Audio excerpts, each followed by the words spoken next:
오늘 시간에는 기도 시리즈 네 번째 시간으로 여호수아의 기도 멈춤과 부르짖음이라는 제목으로 하나의 말씀을 나누도록 하겠습니다. 우리는 기도를 통해 지금 하나님과 대면하는 법을 함께 나누고 있습니다. 모세처럼 승리를 위해 우리가 손을 들고 우리 기도하였고, 아브라함의 종처럼 우리가 계획을 내려놓고 거룩한 항복으로 기도를 드렸습니다. 그리고 지난주에는 한나처럼 비통함을 하나님 앞에 쏟아놓는 기도를 우리가 함께 나누었습니다. 이제 오늘은 그 기도의 능력이 우리의 가장 치열한 삶의 현장, 즉 분주함과 또 실패라는 이 실전 속에서 어떻게 나타나는지 여호수아의 기도를 통해 우리가 함께 살펴보려고 합니다. 성도 여러분, 현대 사회는 우리를 끊임없이 산만함 속으로, 분주함 속으로 우리를 몰아넣습니다. 쉴 새 없이 울리는 그 스마트폰의 알람은 하나님께 집중해야 할 우리의 마음을 흐트러 놓습니다. 그리고 우리는 이 분주함을 때로는 열심히 사는 증거로 착각하면서 때로는 은근히 그것을 우리가 과시하기도 합니다. 하지만 여러분, 이 분주함의 대가는 가혹합니다. 왜 그렇습니까? 그것은 우리 영혼의 산소와 같은 기도의 호흡을 놓치기 때문에 그렇습니다. 여러분들은 일주일 동안 삶을 한번 돌아보시기 바랍니다. 언제 여러분 기도하셨습니까? 바쁜 일상 속에서 우리가 기도의 시간을 따로 떼놓기가 상당히 어렵습니다. 쉽지가 않습니다. 심지어 우리가 가장 기본적으로 할 식사 기도조차 우리가 형식적으로 변해버릴 때가 참으로 많이 있습니다. 기도를 시작하기 전에 이미 숟가락이 입속에 들어있던지, 또 어떻게 됩니까? 기도하기 전에 이미 음식이 내 안에 있어서 그걸 씹으면서 주여 감사합니다, 아주 찰나의 기도로 여러분 식사 기도를 하고 계시지는 않습니까? 요즘 또 젊은 세대들은 어떻습니까? 일용할 양식을 공급하신 하나님께 감사하기보다는 화려해진 그 앞에 차려진 음식을 스마트폰 카메라에 담아서 SNS에 올리기 위해서 그것을 먼저 우선적으로 하고 있지는 않습니까? 사진 각도를 잡느라 정작 하나님께 거룩한 감사의 기도를 드리고 있지 못하지는 않습니까? 또 어떻습니까? 식당에서 믿지 않는 지인들과 식사할 때, 또 혹은 주변에 의식이 너무나 돼서 우리는 어떻게 합니까? 기도를 하는 건지 아니면 눈을 비빈 건지 잠깐 그 찰나에 기괴한 기묘한 기도를 우리가 하고 있지는 않습니까? 주님의 이름을 부르는 것이 부끄러워서 눈을 감는 둥 마는 둥 하면서 우리가 황급히 고개를 숙였다 들고 있지는 않습니까? 이 기도의 자리가 무너진 것은 여러분 식탁뿐만 아닙니다. 하루를 시작하고 마무리하는 이 잠자리는 여러분 어떻습니까? 마땅히 주님께 감사하면서 하루를 시작하고 돌아봐야 할 그 거룩한 기도의 침실을 이 언제부턴가 이 스마트폰이 점령하고 있지는 않습니까? 깜깜한 방에서 기도를 통해 내 영혼을 비추는 성령의 빛을 구하는 대신에 우리는 끊임없이 이어지는 그 의미 없는 영상들의 시선을 빼앗기곤 합니다. 영혼에 정말 도무지 도움이 되지도 않는 그 차가운 액정 화면의 불빛은 우리의 눈을 피로하게 만들고 기도의 호흡을 서서히 질식시키고 있지는 않습니까? 결국 피로해지셔서 어떻게 합니까? 주님하고 단 한 번 그 부를 힘조차 없어 쓰러지듯 잠에 들곤 하지는 않습니까? 이것이 바로 우리가 분주함과 산만함의 영혼을 빼앗긴 채 기도의 호흡이 끊어져 버린 우리의 솔직하고도 아픈 자화상은 아닙니까? 사랑하는 성도 여러분, 그리스도인들이 기도 없이 살아가는 것은 여러분 불가능합니다. 만약 여러분 중에 기도의 호흡이 끊겼음에도 불구하고 사업이 잘 된다거나 자녀들이 또 건강하게 잘 자라고 삶에 아무런 풍파가 없다면 여러분 그것은 축복이 아니라 어쩌면 가장 무서운 심판의 전조일 수가 있습니다. 기도 없이 바쁘게만 살아가는 형통함은 여러분 은혜가 아니라 위험한 기적입니다. 왜 그것이 여러분 위험합니까? 하나님 없이도 내 힘으로 살 수 있다는 그 치명적인 착각, 즉 자기 의라는 우상을 우리 마음 깊은 곳에 견고하게 세우기 때문에 그렇습니다. 우리는 여러분 늘 기도하며 살아가야 합니다. 분주함과 산만함 속에서도 기도의 시간을 반드시 확보해서 내게 닥친 문제들을 하나님의 뜻으로 우리가 해석해낼 수 있는 능력이 우리에게 필요합니다. 근데 여러분, 우리가 바쁘다는 핑계로 기도의 호흡을 멈춘 채 내 힘과 내 경험만 믿고 달리다 보면 우리는 어떻게 됩니까? 결국 인생의 거대한 벽인 실패라는 벽에 우리는 서게 될 것입니다. 이제 우리는 이 지점에서 기도의 영적 원리를 발견하길 원합니다. 여러분, 우리 모두에게는 다 실패의 경험들이 있습니다.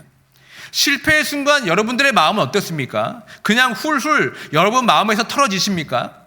대개 실패는 어떻습니까? 누군가에게는 지울 수 없는 수치심으로, 또 누군가에는 깊은 절망감으로 찾아오게 됩니다.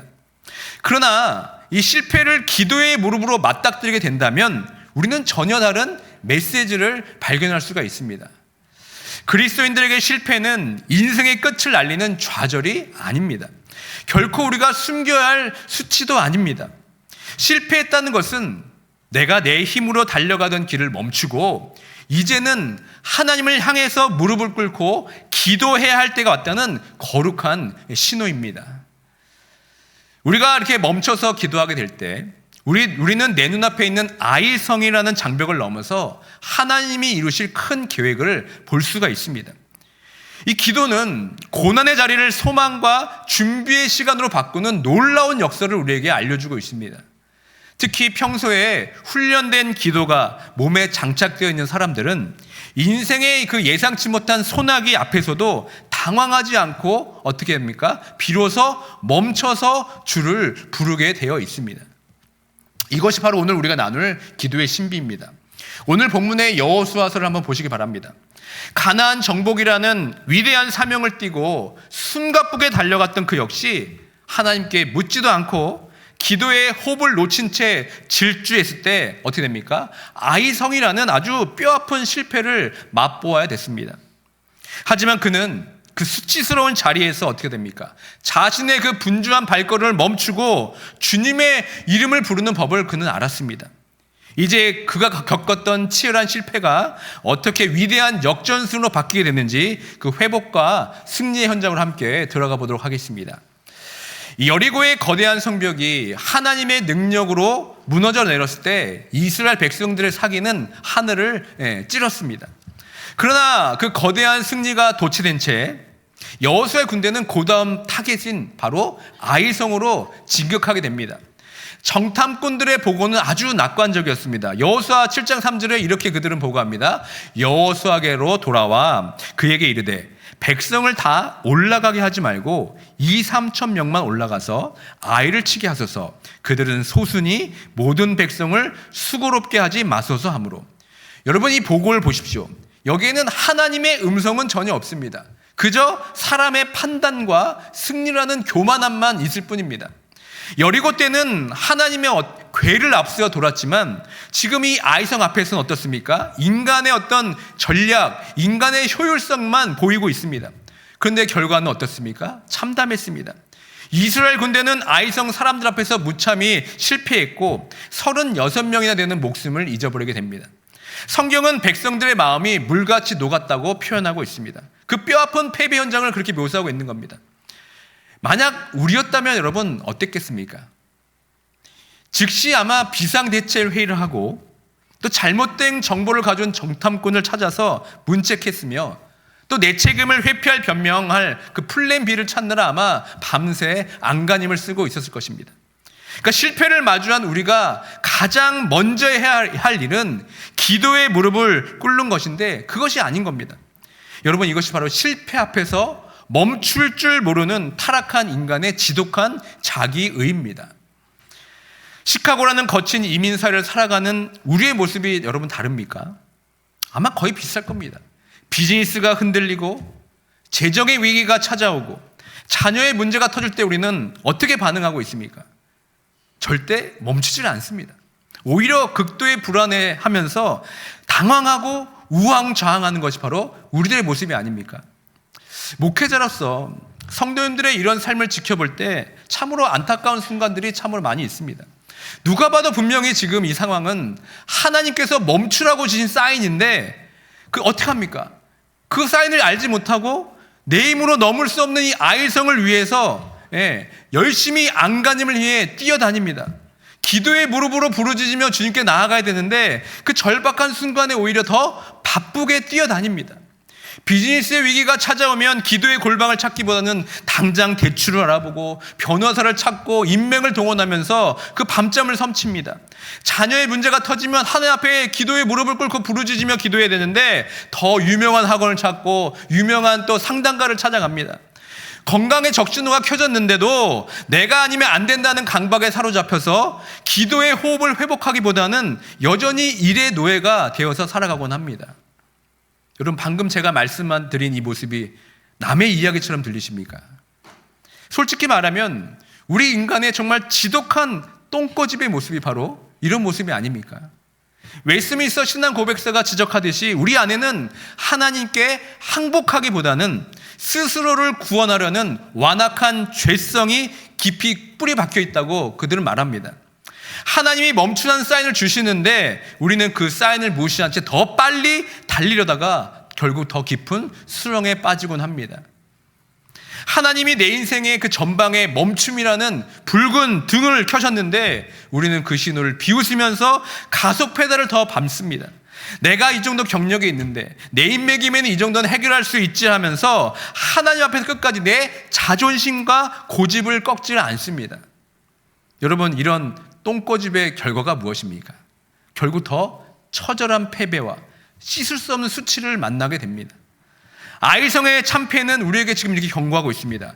인간의 고집이 죽지 않으면 하나님의 역사는 시작되지 않는다. 지금 이것을 우리에게 말하고 있습니다. 그런데 여러분, 오늘 본문의 여호수아와 그 장로들을 한번 보시기 바랍니다. 아이성의 참패라는 거대한 벽에 부딪혔을 때 그들은 비로소 자신의 그 완악한 질주를 중단하고 하나님 앞에 엎드리는 전혀 다른 선택을 하게 됩니다. 다 함께 여호수아 7장 6절의 말씀을 함께 읽겠습니다. 여호수아가 찍고 이스라엘 장로들과 함께 여호와의 궤 앞에 땅에 엎드려 머리에 티끌을 뒤집어 쓰고 저물도록 있다가, 지금 여호수아와 장로들은 모든 것을 멈췄습니다. 사람의 소리에 귀를 닫고 살 길을 찾던 분주한 발걸음을 지금 멈추었습니다. 누구의 잘못이 따지지도 않고 비난하지도 않습니다. 자신을 보호하려는 변명도 하지 않습니다. 그리고 패배를 만회해보려는 전략회의도 지금 없습니다. 모두 다 내려놓았습니다. 대신 어떻게 합니까? 그들은 여호와의 궤 앞에 저녁 때까지 납작 엎드려 있었습니다. 철저히 자신의 그 무능함을 인정하면서 오직 하나님만의 궁유를 구하는 가장 낮은 자리로 돌아간 것입니다. 여러분, 기억하십시오. 실패와 패배의 순간에 모든 것을 멈추는 것은 여러분 결코 포기가 아닙니다. 그것은 세상이 흉내낼 수 없는 엄청난 용기입니다. 내 지혜를 의지하면서 전략을 짜기보다 먼저 멈추어서 하나님의 음성에 귀를 기울이는 것, 이것이 바로 하나님이 진짜 원하시는 진짜 믿음이면서 영적인 담대함입니다. 그렇다면 이 멈춤의 시간 앞에서 여호수아는 어떻게 기도하고 있습니까? 우리 다 함께 여호수아 7장 7절과 8절의 말씀을 우리 다 함께 읽도록 하겠습니다. 이르되 슬프도 소이다 주 여호와여, 어찌하여 이 백성을 인도하여 요단을 건너게 하시고 우리의 아모리 사람의 손에 넘겨 멸망시키려 하셨나이까? 우리가 요단 저쪽에 만족하게 여겨 거주하였다면 좋을 뻔하였나이다. 주여, 이스라엘이 그의 원수들 앞에서 돌아섰으니 내가 무슨 말을 하오리까? 여러분, 이 여호수아의 기도를 보십시오. 이 기도는 너무나 처절하고 정직한 기도였습니다. 주님, 정말 저는 힘듭니다. 우리를 지금 망하게 하려 하시는 것입니까? 요단강을 가르친 하나님이 이제 우리를 원수의 손에 넘기시라는 어떤 원망 섞인 호소를 하고 있습니다. 여호수아는 지금 체면을 다 내려놓고 목 놓아 울면서 지금 부르짖고 있는 겁니다. 근데 여러분, 이 여호수아가 그 고통 현장에서 하나님을 지금 어떻게 부르고 있는지 주목하기를 원합니다. 이 투박한 기도가 여러분 역전의 발판이 된 결정적인 이유가 있습니다. 그것이 무엇입니까? 7절에 어떻게 고백합니까? 주 여호와여. 그리고 8절에 어떻게 부릅니까? 주여, 이렇게 부른다는 겁니다. 여러분, 여기서 주는 히브리어로 아도나이, 즉 나의 주인이자 통치자라는 뜻입니다. 여호와는 지금 막 복잡한 어떤 자신만의 문장을 나열하는 것이 아니라 그저 주님의 이름을 지금 처절히 부르고 있습니다. 그의 기도는 세련된 문장이 아닙니다. 그저 생존을 위한 부르짖음이었습니다. 사랑하는 성도 여러분, 여러분들은 실패와 좌절이라는 그 절박한 상황 속에서 정말 간절하게 주여라고 외쳐본 적이 있으십니까? 다른 말은 나오지가 않는데 그저 주여만 불렀는데 막 기도가 터지고 어깨를 짓누르던 무거운 짐이 내려앉는 그런 신비한 은혜를 여러분 경험한 적이 있으십니까? 누군가는 이 주여를 크게 부르는 것이 감정을 자극하는 어떤 선동처럼 보인다고 비판할지도 모르겠습니다. 하지만 여러분, 이 부르짖음은 우리 그리스도인들에게 가장 고귀한 영적인 유산입니다. 1907년 평양 대부흥운동의 중심지였던 이 장대현 장로교회에서 여러분 길선주 목사와 또 그 장로들이 가슴을 치며 울부짖었던 그 통성의 회개 기도가 여러분 바로 오늘 우리의 주여라고 부르는 통성기도의 전통이 되었다는 것을 여러분 알고 계십니까? 그럼에도 불구하고 우리가 이 사실을 무시한 채 이토록 뜨겁게 외치는 그 주여의 울부짖음이 단지 우리 민족의 한에서 나온 것이 아닌가 하고 의심하는 분은 또 이 자리에 없습니까? 만약 이것이 우리 신앙의 선배들이 만들어낸 방식이 아니라 이미 수천 년 전 성경에 기록되어 있던 하늘의 언어라면 여러분 어떻게 하시겠습니까? 다니엘서 9장 19절의 말씀을 함께 읽도록 하겠습니다. 주여 들으소서, 주여 용서하소서, 주여 귀를 기울이시고 행하소서, 집체하지 마시옵소서. 여러분, 이것은 단순한 외침이 아니라 영혼 가장 깊은 곳에서 터져나오는 절박한 부르짖음이었습니다. 이 절박한 간구 안에서는 우리가 회복의 길에서 경험하는 세 가지 중요한 영적 차원을 다루고 있습니다. 이것은 우리가 어떻게 하나님께 다시 연결되어지는 것 가르쳐주는 기도가 되는 겁니다. 첫 번째 주여는 들으소서라는 여러분 부르짖음입니다. 이것은 하나님과의 관계의 회복을 말하는 겁니다. 나의 비명에 귀를 기울여 주십시오라는 그 하나님의 임재에 대한 부르짖음입니다. 멈추어 서서 하나님의 얼굴을 구하는 첫 걸음이 바로 이 주여, 삼창의 첫 번째 주여라는 기도입니다. 두 번째 주여는 무슨 뜻입니까? 용서하소서라는 부르짖음입니다. 이것은 우리와 하나님 사이를 가로막는 그 장벽들을 제거하는 기도입니다. 내 안에 교만과 불신을 씻어내는 정결한 부르짖음, 이것이 바로 두 번째 주여의 부르짖음입니다. 세 번째 주여는 행하소서라는 부르짖음입니다.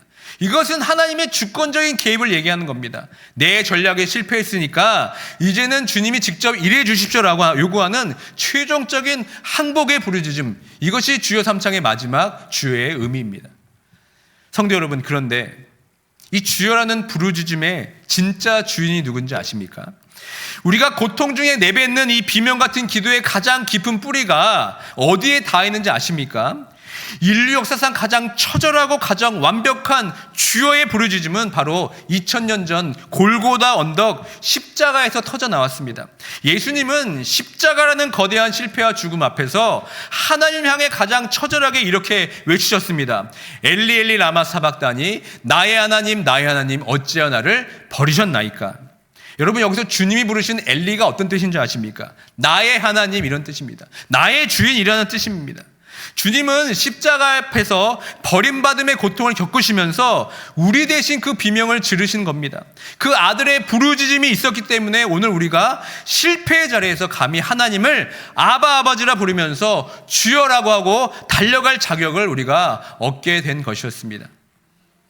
성도 여러분, 그런데 우리의 오늘날 기도의 풍경은 어떻습니까? 언제부터인가 이 장로교의 기도가 입을 꾹 담은 박제된 침묵 속에 갇혀버리게 된 것입니까? 우리는 흔히 이렇게 물어보면은 고린도전서 14장 40절의 말씀인 모든 것을 품위 있게 하고 질서 있게 하라라는 이 말씀의 근거로 우리의 기도가 그저 조용히 기도해야 하는 것이라고 우리가 답을 합니다. 하지만 여러분, 이것은 치명적인 오해입니다. 이 종교개혁자 존 칼빈은 이 말씀을 이렇게 해석합니다. 여기서 말하는 질서는 성령의 뜨거운 열정을 가두는 감옥이 아니다라고 얘기합니다. 그러니까 오늘 우리가 이 시간 우리 자신에게 한번 정직하게 물어볼 필요가 있습니다. 우리가 기도할 때 침묵하는 이유가 여러분 도대체 무엇입니까? 정말 내면의 깊은 평강 때문에 그런 것입니까? 아니면 하나님 없이도 내가 살만하다는 그런 영적인 마비 때문에 그런 것입니까? 이 서구의 지성주의 그리고 한국의 유교적 엄숙주의가 지금 결합하여서 만들어낸 이 점잖은 신앙은 결코 여러분 우리 장로교가 지향하는 진정한 모습이 아닙니다. 우리 선배들은 마룻바닥을 치면서 가슴을 찢으면서 주여를 외쳤습니다. 장로교의 진짜 뿌리에는 이 부르짖는 기도의 DNA가 숨겨져 있습니다. 오늘 우리 교회가 회복해야 할 것이 바로 잃어버린 이 영적인 기도의 야성입니다. 여러분, 성경 속 믿음의 사람들은 하나님 앞에서 때로는 조용히, 때로는 눈물과 통곡으로 마음을 쏟아냈습니다. 적어도 점잖은 체면 때문에 기도를 억눌려 가두질 않았습니다. 히브리서 5장 7절에 보면 우리 예수 그리스도의 기도를 이렇게 말씀하고 있습니다. 함께 읽도록 하겠습니다. 그는 육체에 계실 때에 자기를 죽음에서 능히 구원하실 이에게 심한 통곡과 눈물로 간구와 소원을 올렸고 그의 경건하심으로 말미암아 들으심을 얻었느니라. 아멘. 또 지성의 대명사인 바울도 성령의 기도를 이렇게 말합니다. 로마서 8장 26절의 말씀을 함께 읽겠습니다.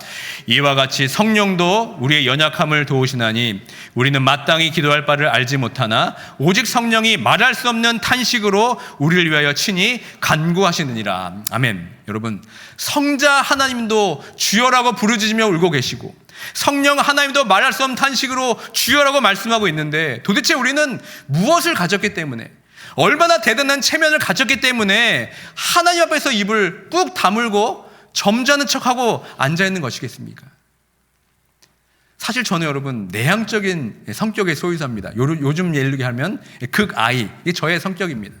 남들 앞에서 뭐 큰 소리 내기보다는 조용히 듣는 걸 조용하고 좋아하고, 기도할 때는 여러분 제가 침묵하는 기도를 여전히 선호하고 있습니다. 하지만 제 마음속에 영적인 절박함과 가난함이 차오르게 되면은 저도 모르게 주여를 외치게 됩니다. 여러분, 이것은 감정의 과잉이 아닙니다. 오직 주님만이 나를 살리는 유일한 분임을 깨닫는 순간 결국 터져 나오는 실존적인 비명, 이게 바로 주여의 부르짖음입니다. 여러분, 우리의 침묵은 경건이 아니라 교만일 수가 있습니다. 우리의 정적은 평안이 아니라 영적인 마비일 수가 있는 겁니다. 성도 여러분, 이민사회의 안정된 삶이 우리에게 주는 가장 무서운 유혹이 무엇인지 아십니까? 바로 하나님 없이, 하나님을 부르지 않아도 내가 잘 살 수 있다는 착각입니다. 우리 1세대 선배들은 생존의 벼랑 끝에서 하나님을 부를 수밖에 없었습니다. 영어도 안 되고 신분도 안 되고 당장 내일 먹을 것이 걱정될 때 그들은 광야 같은 이 땅에서 목 놓아 주님을 불렀습니다. 그런데 이제 우리는 어떻습니까? 내가 이 나이에 내가 이런 직분이 이런데 어떻게 남들 앞에서 울어라는, 어떻게 남들 앞에서 주님을 부르느냐면 영적인 체면이 우리를 지금 가두고 있지는 않습니까? 여러분, 정말 안개 낀 새벽길에 길을 잃었는데 어떻게 우리가 점잖게 가만히 앉아 있을 수가 있겠습니까? 내 자녀가 무너지고 내 영혼이 지금 말라가고 있는데 어떻게 우리가 입을 꾹 다물고 있을 수 있겠습니까? 여러분, 체면은 기도를 질식시키는 독약입니다. 사랑하는 성도 여러분, 혹시 여러분 삶에 기도가 막혀서 답답하십니까? 어떤 말도 나오지 않을 만큼 절망적이십니까? 그렇다면 여러분, 오늘 여호수아처럼, 다니엘처럼, 그리고 예수님처럼 그저 주여라고 외쳐 부르시길 바랍니다. 어쩌면 평생 신앙생활 했는데도 주여 한번 절박하게 한 번도 불러보지 못한 분들이 아마 이 자리에도 계실 것입니다. 그러나 여러분 기억하십시오.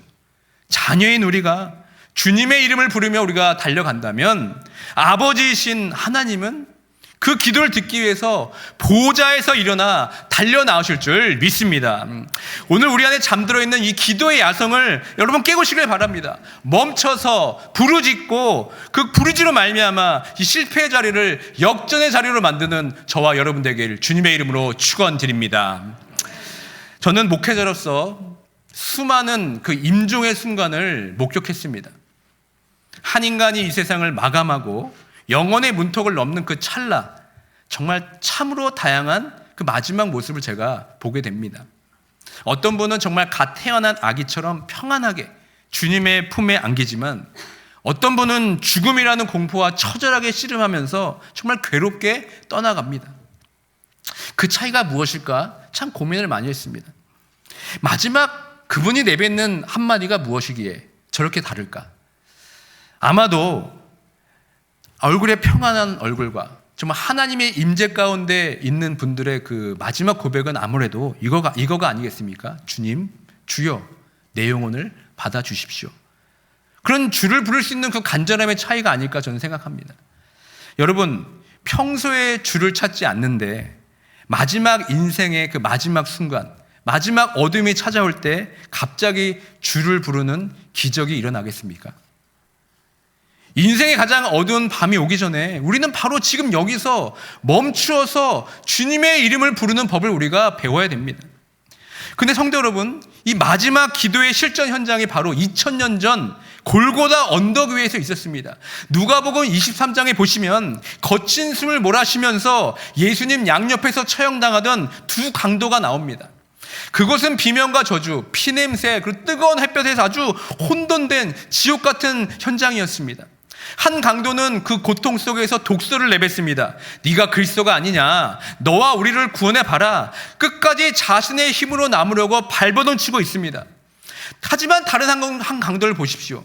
그는 찢어지는 통증 속에서도 비방하는 동료를 꾸짖습니다. 자신의 비참한 죄를 인정하면서 어떻게 합니까? 고개를 돌려서 피퉁이 된 채로 옆에 계신 예수님을 바라봅니다. 그리고 그는 기도도 배운 적이 없는데 그가 어떻게 합니까? 그는 생의 그 마지막 순간에 멈추어 서서 온 힘을 다해 주님을 부릅니다. 누가복음 23장 42절 말씀을 함께 봉독하게 하겠습니다. 이르되 예수여, 당신의 나라에 임하실 때 나를 기억하소서 하니. 아멘. 예수여, 주여, 이 세전에 가는 목소리를 내뱉은 이 한마디가 여러분 그 인생의 운명을 바꾸는 것입니다. 그는 한마디 예수여라는 자신의 그 고백 속에서 자신의 죄를 인정하고 예수님을 의로운 왕으로 고백하는 신앙 고백으로 지금 나아간 것입니다. 세련된 문장도 아니고 긴 미사여구도 없습니다. 오직 주여라고 주의 이름을 부르는 그 부르짖음 하나에 그의 운명이 뒤바뀌게 된 것입니다. 주님은 이 패배자로 끝날 그 인생을 향해 역전을 선언하십니다. 오늘 네가 나와 함께 낙원에 있으리라. 사랑하는 성도 여러분, 인생의 밑바닥에서 혹은 죽음의 문턱에서 우리를 살리는 것은 우리의 전략이 아닙니다. 그리고 여러분, 우리의 체면도 아닙니다. 웨스트민스터 신앙 고백서는 구원에 이르는 믿음이 오직 그리스도를 영접하고 그분을 믿고 의지하는 것이라고 말합니다. 그 믿음의 가장 단순하고 강력한 표현이 바로 주의 이름을 부르는 것입니다. 다 함께 로마서 10장 13절의 말씀 함께 읽도록 하겠습니다. 누구든지 주의 이름을 부르는 자는 구원을 얻으리라. 아멘. 여러분, 이 말씀이 지금 십자가 위에서 한 강도의 입술을 통해서 현실이 된 것입니다. 강도가 예수여 주여라고 불렀을 때 낙원의 문이 열렸던 것처럼 여호수아가 지금 주 여호와여 이렇게 무릎을 꿇고 외쳤을 때 하나님의 구체적인 역전 전략이 이렇게 시작됩니다. 여호수아 7장 10절과 13절 말씀 함께 읽도록 하겠습니다. 여호와께서 여호수아에게 이르시되 일어나라, 어찌하여 이렇게 엎드렸느냐, 너희가 그 온전히 바친 물건을 너희 중에서 멸하기 전에는 내 원수들 앞에 능히 맞서지 못하리라. 지금 하나님께서는 엎드려 있는 여호수아에게 이렇게 명령하는 겁니다. 일어나라, 이제는. 이렇게 명령하고 있습니다. 그러면서 아이성의 실패의 원인이 무엇인지 날카롭게 지적하고 있습니다. 그것은 군사력이 부족한 것도 아니고 이스라엘 안에 있는 하나님의 언약을 어기고 전리품을 빼앗아 돌린 죄가 숨어 있다고 지금 말씀하고 있습니다. 여러분 기억하십시오. 멈춤의 기도, 그리고 부르짖는 기도는 단지 소리를 내지 않는 침묵이 아니라 말씀 앞에 멈춰서서 성령께서 내 안에 숨겨진 그 아간의 죄를 비추시도록 나를 내어드리는 영적 진단의 시간이 되기도 합니다. 여호수아는 그래서 어떻게 합니까? 즉시 순종합니다. 지파별 제비뽑기를 통해서 아간이라는 죄의 뿌리를 가려냅니다. 그가 숨겼던 전리품을 모조리 불태우고 거룩함을 회복하기 위해서 단호한 결단을 내립니다. 철저한 회개, 정결함이 회복되었을 때 하나님은 그들을 향한 진노를 거두시고 역전승의 설계도를 이렇게 펼쳐 보이십니다. 다 함께 여호수아 8장 1절의 말씀을 함께 읽도록 하겠습니다. 여호와께서 여호수아에게 이르시되 두려워하지 말라, 놀라지 말라, 군사를 다 거느리고 일어나 아이로 올라가라. 보라, 내가 아이 왕과 그의 백성과 그의 성읍과 그의 땅을 다 내 손에 넘겨주었으니. 아멘. 이 명령에 여호수아가 몸을 던졌을 때 어떻게 됩니까? 난공불락이었던 아이성은 여호수아의 군대 앞에서 초토화가 됩니다. 여호수아는 멈추어 기도했고 하나님의 말씀 따라 죄를 씻어냈으며 마침내 처음의 실패를 뒤집는 위대한 역전승을 거두게 된 것입니다. 성도 여러분, 이 눈부신 역전승의 시작이 무엇이었습니까? 다시 전략을 짜는 분주함이 아니었습니다. 그 시작은 무엇입니까? 바로 멈춤과 부르짖음이라는 간절한 기도였습니다.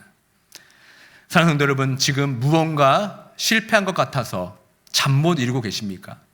이 시카고의 거친 경쟁 속에서 나만 뒤처진 것 같아서 그런 패배감에 짓눌려 계십니까? 그렇다면 여러분, 지금이 바로 내 힘으로 질주했던 모든 발걸음을 멈추고 하나님의 이름을 부르면서 그 걸음을 얼굴을 구할 때입니다. 기억하십시오. 그리스도인들에게는 실패의 자리가 수치의 자리가 아니라는 겁니다. 진정한 기도를 배울 수 있는 자리가 바로 그 시간입니다. 우리의 처참한 실패와 무능을 정직하게 직면하게 될 때 비로소 하나님의 은혜가 역사하게 되는 겁니다. 여호수아가 아이성의 참패 앞에서 자신의 전략을 버리고 하나님 궤 앞에 엎드렸던 것처럼 이제 우리도 여러분 그분 앞에서 멈추고 부르짖어 기도할 때인 것입니다. 주여, 너무 힘듭니다. 주님, 너무 저는 괴롭습니다. 여러분, 이런 투박한 부르짖음이 세련되지 못하다고 자책할 필요가 없습니다. 이것은 감정의 문출이 아니라 우리를 살리신 유일한 분께 던지는 영혼의 구조 요청인 것입니다. 우리가 정직하게 주의 이름을 부를 때 십자가에서 우리 대신 버림받음의 비명을 지르신 주님께서 우리의 절망을 소망의 면류관으로 바꿔줄 줄 믿습니다. 여러분, 이를 위해서는 우리에게는 기도의 훈련이 필요한 것입니다. 여호수아가 이런 위기의 순간에도 즉시 엎드릴 수 있었던 것은 우연이 아닙니다. 그는 모세의 수종을 들면서 계속 기도의 훈련을 하는 법을 그가 배웠습니다. 이제 우리는 의지적으로, 이제는 습관적으로 때를 따라 구별해서 하나님께 기도의 무릎으로 나가야 됩니다. 성도 여러분, 현재 진행 중인 60일의 은혜, 60일의 기도의 무릎 운동은 우리 영혼의 야성을 깨울 아주 절호의 기회입니다. 60일의 그 기도의 무릎 운동은 시간을 멈추는 훈련이고 주님의 이름을 부르는 훈련이며 실패 앞에서 다시 일어서는 그런 훈련의 기도입니다. 60년의 은혜, 60일의 무릎, 이 공통의 기도 제목을 여러분 가슴에 품고 아침, 점심, 저녁 정해진 시간에 여러분 기도의 등불을 밝히시기 바랍니다. 안락함 속에 잠긴 우리의 영적 감각을 다시 한번 깨우시길 바랍니다. 이제 여러분 매일 일상에서 스마트폰의 불빛은 꺼시고 성령의 빛 앞에 머무는 그런 훈련들을 시작하시길 바랍니다. 밥을 먹을 때도 여러분, 또 운전할 때도, 인생의 또 아이성 앞에 무너졌을 때 여러분 주저없이 멈추시고 주님을 부르시는 모두가 되길 주님의 이름으로 축원드립니다. 우리가 멈추어 무릎을 꿇을 때 하나님은 보좌에서 일어나서 우리를 위해 일하기 시작하십니다.